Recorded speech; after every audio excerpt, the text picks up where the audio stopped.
A wonderful reference we can use to encourage good kind of trail leg or trail knee movement and behaviour in back. So it's kind of using two alignment sticks. You'll see here, shown by those lines on the screen, there's an alignment stick placed inside the kind of trail foot, the right foot for me, and there's an alignment stick placed on the outside of the trail foot. So anatomically, unless there's a constraint or there's a condition, most people have around about 15 degrees, 15 degrees of rotation in those knees. So the knee is primarily seen as a kind of hinge joint, it's a flexion extension joint, but it also has the ability to produce rotation. And that's hugely valuable then in producing kind of rotations through the spine, how we move through hand and arm in many ways connects back to really how able and how happy the knee is able to produce rotation.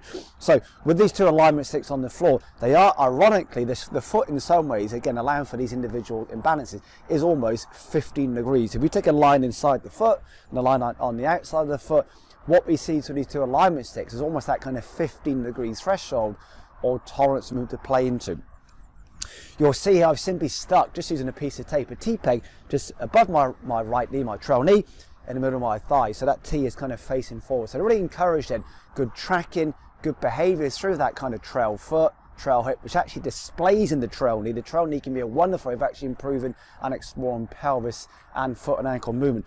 At all times through backswing, encourage that T to remain tracking and pointing and facing between those two alignment sticks. As an example, if I kind of move excessively this way quite clearly, so you can see by that line on screen now, how much that T then points a long way outside of then those two alignment sticks on the floor. So once again, alignment stick inside the foot, alignment stick on the outside of the foot, that gives us that kind of anatomical 15 degrees-ish of kind of tolerance to play within.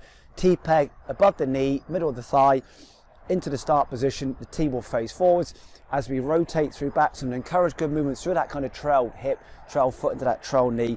Encourage that T to remain facing forwards at all times through backswing.